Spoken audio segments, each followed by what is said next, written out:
Prepare to be scared on a trip through time with 3 12-year-old lads keen to spot something spooky.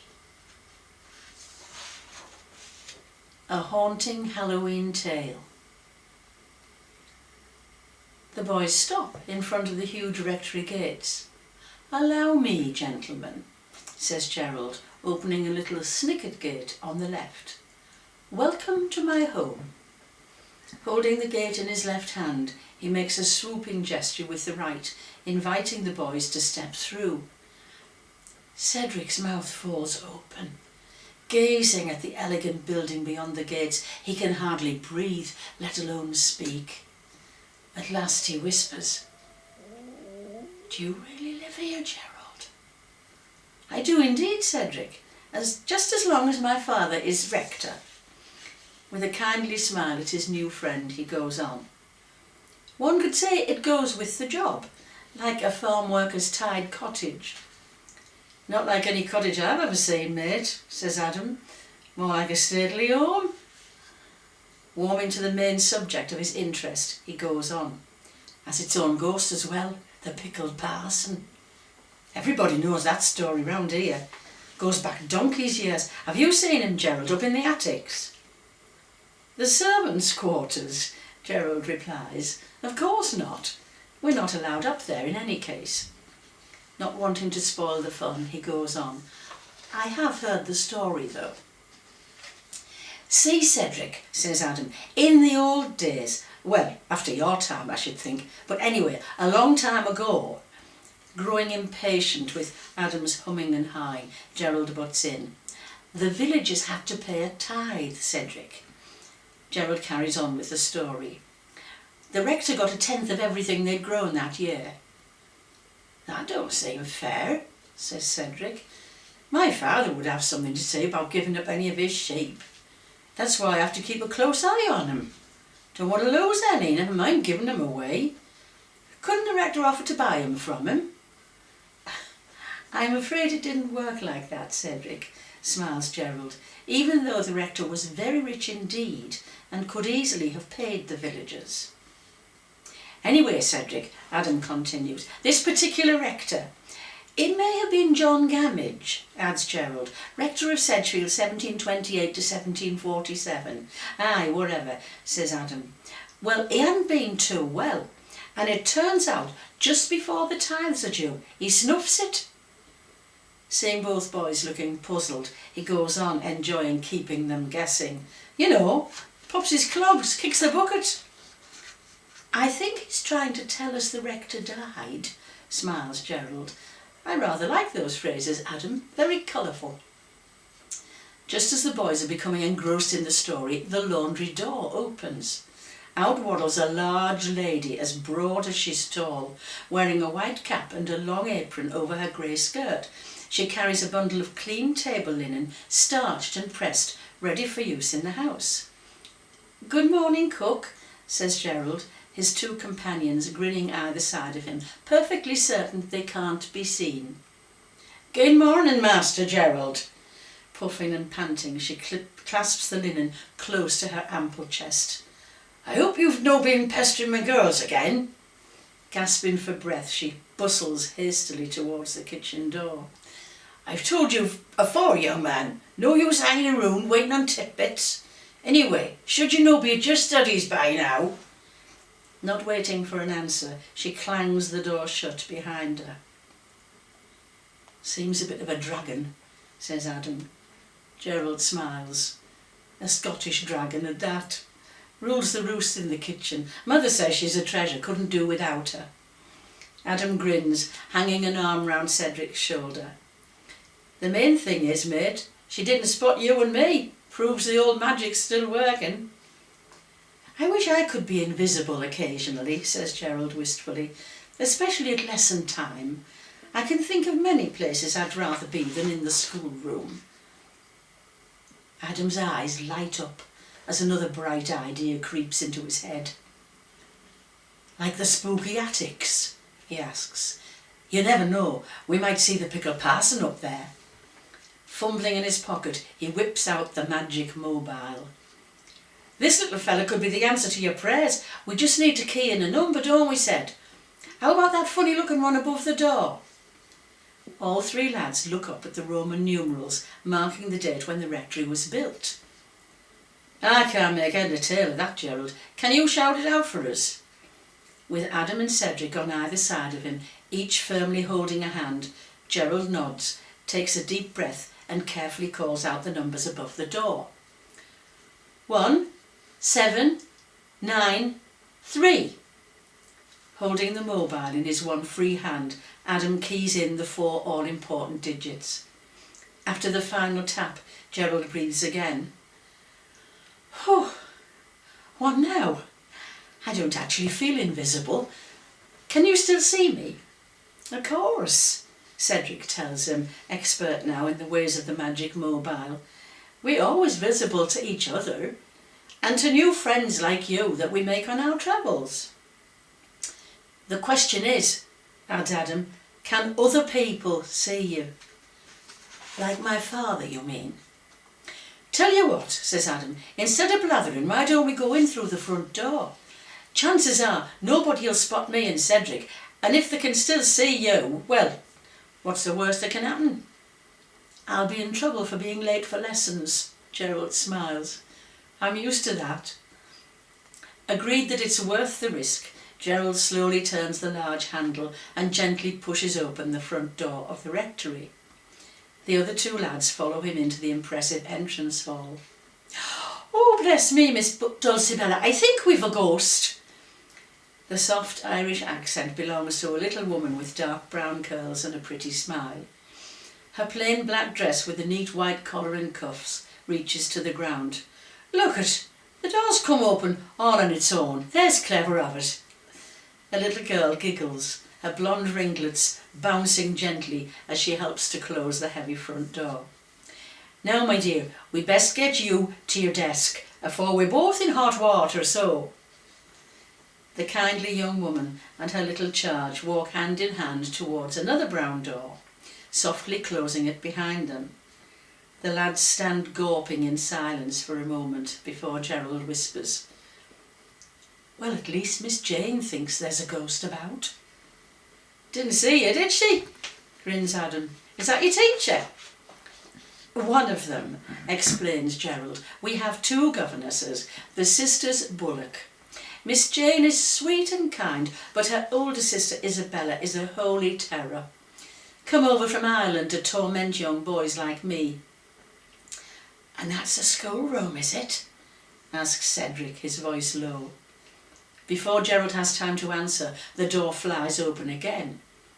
Clad head to toe in black, apart from a narrow ruffle of white lace at her neck, a tall, bony woman with a sharp nose and pinprick eyes peers through tiny round spectacles into the vast entrance hall. The boys freeze. "Not a sign of him, ladies, I fear. We shall begin once again without the bold Master Gerald." Her high-pitched voice cuts through the silence. "If this tardiness persists, I shall inform his father, who will, I'm sure, exact some form of punishment." As she steps firmly back into the schoolroom, the door slams shut behind her, leaving 3 dumbstruck boys staring at the door. "Miss Isabella?" asks Cedric very quietly. Gerald nods, pulling a face. "I'm very glad you didn't see me," he smiles. "Now you see why I'm in no hurry to enter the schoolroom." "Now we know you can't be seen either, Gerald. How about we nip up to the attics? See if we can spot the pickled parson." Turning on the spot, Adam dashes headlong towards the splendid staircase.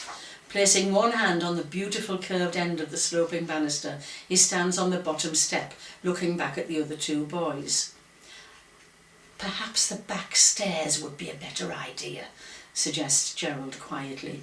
"Mother may be upstairs preparing for her guests. I should hate to meet her on the landing, even if I am invisible." Eager to make it up to the attics, Adam reluctantly steps back towards the others, standing in front of the schoolroom door. "Well, at least we know they're all in there, out of our way, girls and governesses, says Gerald quietly.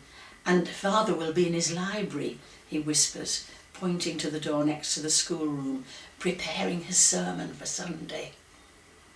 I can just see the pickled parson sitting in there back in the day, says Adam, quietly, his imagination painting vivid pictures of times long ago. The peasants filing past, leaving their bits and pieces for him. His missus must have been strong-minded. They say she put his dead body in a barrel of vinegar to stop him going off, you know. Then lifted him up and parked him in a chair near the window. So the villagers would think he was still alive, gasped Cedric, astonished at the callous behaviour of the rector's wife. And you think I live in the Dark Ages? Laughing quietly, the boys followed Gerald along the passageway, creeping past the drawing room, slinking past the dining room, until they reached yet another door, as tightly shut as all the rest. Reaching out to turn the handle, Gerald whispers, "The servants will all be busy about their duties. We should have the attic to ourselves." "Apart from the pickle parson," grins Cedric, as he follows Adam and Gerald up the steep stairs leading to the servants' rooms. No carpets, very little light. Holding onto the walls, the lads feel their way up to the landing. A little low gate stops their way until Gerald fumbles to find the bolt that opens it. To their left, way above their heads, a huge round window lets in a few rays of watery sunlight. On the wall in front of them hangs a row of large brass bells, each one attached by a metal coil to a rectangular box beneath. Within its dark wooden frame and glass front, carefully laid out in two small rows, small squares with gold lettering bear the names of many of the rooms they have just sneaked past. "The bellboard," Gerald explains, "used to call the servants whenever they're needed."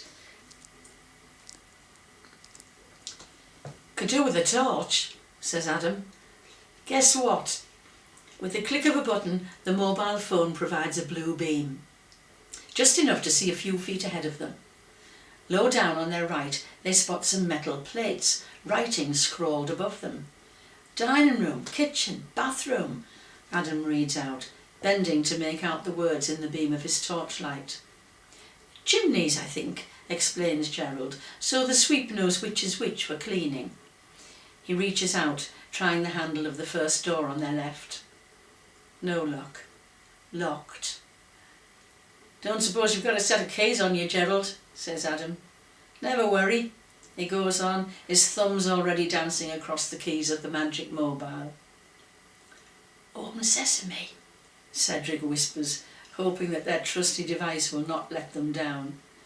Adam points his mobile at the door, taps send, and grins. "Go on then, Gerald. Open sesame." The doorknob turns easily in Gerald's hand. 3 small panes of glass above the door provide a glimmer of light, but the boys are glad of the blue glow from Adam's mobile torch. They step into a tiny windowless room, the ceiling at one side sloping sharply to the floor. Where there is more height, 2 narrow beds stand side by side, separated only by an arm's reach. Each has a thin mattress, a couple of grey woolen blankets and 1 pillow, encased in plain white cotton. In the far corner, a small table with a pottery dish and jug. 2 of the younger servants will share this room, says Gerald. A bit porky, isn't it? Adam shows his hands under his armpits to warm them, shivering in the cold of this tiny shared room. Hunching his shoulders, he bobs his head down to take a closer look at the lower part of the room. "Might get some photos here," said. "Park your bum on that bed. You there, Gerald." The lads perch on the edges of the narrow beds as Adam clicks away. 2 small brown suitcases tucked under the sloping ceiling. A little table with barley twist legs holds a hairbrush and a couple of books with deep blue covers. Woolen shawls draped across a dark wooden chair, 1 black, 1 grey. "Freezing as well. Do they not have a fire out?" asks Adam. Blowing through his cupped hands to warm them, Adam grumbles. I bet the pickled parson doesn't hang about in this titchy room. He'd freeze to death. If he wasn't dead already, that is. Shall we proceed? Asks Gerald. He could be waiting for us just along the corridor. Acting tough, but feeling a bit scared in the dark, Adam leads the way out of the tiny room. I wouldn't like to be up here at night, would you? Said. Must be pitch black. The servants are supplied with candles or oil lamps, says Gerald, but I agree it must be rather grim. Easy to imagine a ghostly presence floating about. The boys cling together, following the eerie blue glow of the mobile torch. Feeling their way along the wall, they soon come to a pair of doors right beside each other, both with small panes of glass above, just like the first room. Take your pick, says Adam, holding his mobile at the ready. That one. Cedric jabs his finger towards the door on the left. Adam quickly does his stuff with the mobile, and in an instant they're in. Facing them, a large round window lets daylight in.